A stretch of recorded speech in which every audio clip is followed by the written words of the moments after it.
8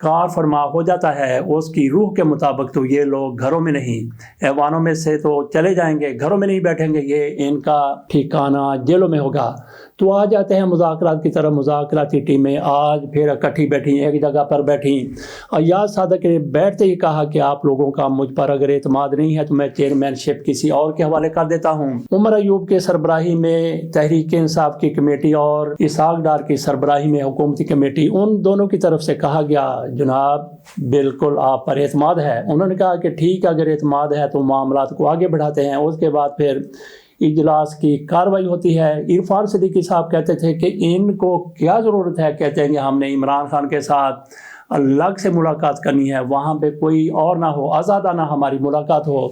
تو انہوں نے وہاں پہ کون سی بات کرنی ہے، یہ عرفان صدیقی صاحب اس کی مخالفت کر رہے تھے۔ خواجہ آصف صاحب جس طرح سے ڈرون بن جاتے تھے مذاکراتی عمل پر، مذاکراتی پروسیس پر، تو اسی طرح سے بابر اعوان کی طرف سے بھی مذاکرات پر ڈرون حملہ کیا گیا ہے۔ انہوں نے کہا کہ مذاق کو ایک طرف رکھ دیں اور رات کو ایک طرف رکھ دیں۔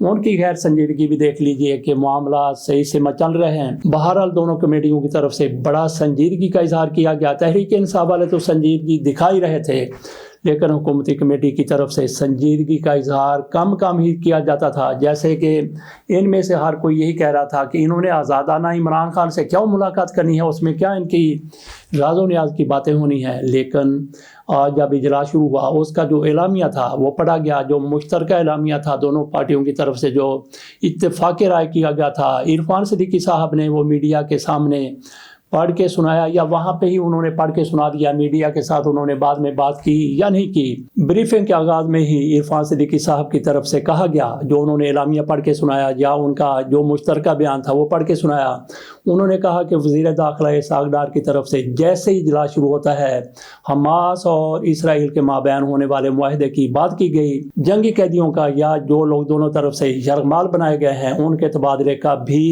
اس معاہدے میں ذکر ہے، جنگ بندی ہو گئی ہے، اس پر دونوں کمیٹیوں کی طرف سے اطمینان کا اظہار کیا گیا۔ تو باقی وہاں پہ جس طرح سے انہوں نے کہا تھا کہ تحریک انصاف اپنے مطالبات لکھ کر دے، وہ تحریک انصاف نے 3 مطالبات لکھ کر دے دیے۔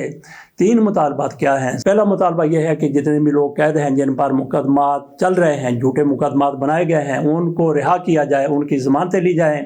دوسرا مطالبہ یہ ہے کہ 9 مئی کے حوالے سے جوڈیشل کمیشن بنایا جائے، اور اسی طرح سے تیسرا مطالبہ یہ ہے، اصل میں تو 2 مطالبات ہیں، کمیشن بنانے کا مطالبہ اور رہائی کا مطالبہ۔ تیسری شک پھر یہ ڈال دی گئی ہے، الگ کر دیا گیا ہے 25 نومبر والے لوگوں کو۔ 25 نومبر کو جو کچھ ہوا اس پر کہا گیا ہے کہ جوڈیشل کمیشن بنایا جائے۔ عمران خان کی طرف سے یہ مطالبہ سامنے لایا گیا تھا کہ جو سپریم کورٹ کے سینئر موسٹ 3 جج ہیں ان پر یہ جوڈیشل کمیشن بنایا جانا چاہیے۔ تو اس پر حکومت کی طرف سے کہا گیا کہ مطالبات ہمارے پاس پہنچ گئے ہیں، تو 7 ورکنگ ڈے میں 1 2 3 4 5 6 7 ورکنگ ڈیز میں ان پر ہر پارٹی، 7 شاید پارٹیاں ہیں، مسلم لیگ نون پیپلز پارٹی اور دیگر بھی جن کے نمائندے بھی اس کمیٹی میں موجود تھے، اس اجلاس میں موجود تھے، کہا گیا ہے کہ وہ ساری کی ساری پارٹیوں کے سامنے یہ مطالبات رکھے جائیں گے، ان سے پوچھا جائے گا 7 ورکنگ ڈیز میں، اس میں ہفتہ اتوار کے دن نکال دیے جائیں گے، کوئی اور چھٹی آتی ہے وہ بھی نکال دی جائے گی، تو 10-15 دن شاید بن جائیں۔ تو ان دنوں میں 7 ورکنگ ڈیز میں ہر پارٹی اپنا فیڈ بیک اس پر دے گی کہ ان مطالبات پر ان کا کیا خیال ہے۔ تو جس طرح سے جنرل عاصم منیر کے ساتھ ان کی ملاقات ہوئی ہے تحریک انصاف کے بڑے لیڈروں کی، تو اس کے اثرات اس کمیٹی پر بھی نظر آ رہے ہیں۔ کل تک جو کہتے تھے کہ عمران خان کے ساتھ انہوں نے کیا خفیہ بات کرنی ہے، کیا انہوں نے آزادانہ بات کرنی ہے، کیا انہوں نے راز نیاز کی بات کرنی ہے، تو اجلاس کے دوران یہ بات بھی سامنے لائی گئی کہ تحریک انصاف والے کہتے ہیں کہ ہماری عمران خان کے ساتھ آزادانہ ملاقات کروائی جائے۔ تو اس پر عرفان صدیقی صاحب نے جو مشترکہ بیان پڑھ کر سنایا، انہوں نے کہا کہ حکومتی کمیٹی کے سارے ممبران نے اس کی تائید کی ہے کہ عمران خان کے ساتھ ان کی آزادانہ ملاقات کروائی جائے۔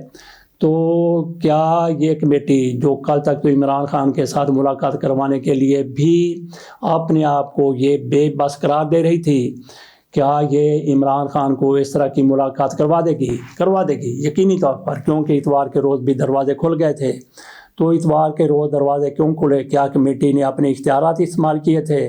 تو ناظرین، آپ کا کیا خیال ہے؟ کیا یہ اتنی پاورفل کمیٹی ہے کہ عمران خان کے ساتھ اس کی کمیٹی کی ملاقات اتوار کے روز بھی کروا دے؟ باقی دنوں کو تو آپ کو پتہ ہی ہے کہ کتنی ان کی جرت ہے، کتنی ان کی بہادری ہے، کتنے ان کے اختیارات ہیں۔ تو اس طرح سے جو آزادانہ ملاقات ہے اب ہو سکتی ہے، کیونکہ برف پگھل گئی ہے۔ عمران خان کے لوگوں کی جنرل عاصم منیر صاحب کے ساتھ ملاقات ہو گئی ہے، زبردست قسم کی پیش رفت سامنے آئی ہے، یہ بیرسٹر گوہر کی طرف سے کہا گیا ہے۔ اجازت دیجیے، اللہ حافظ۔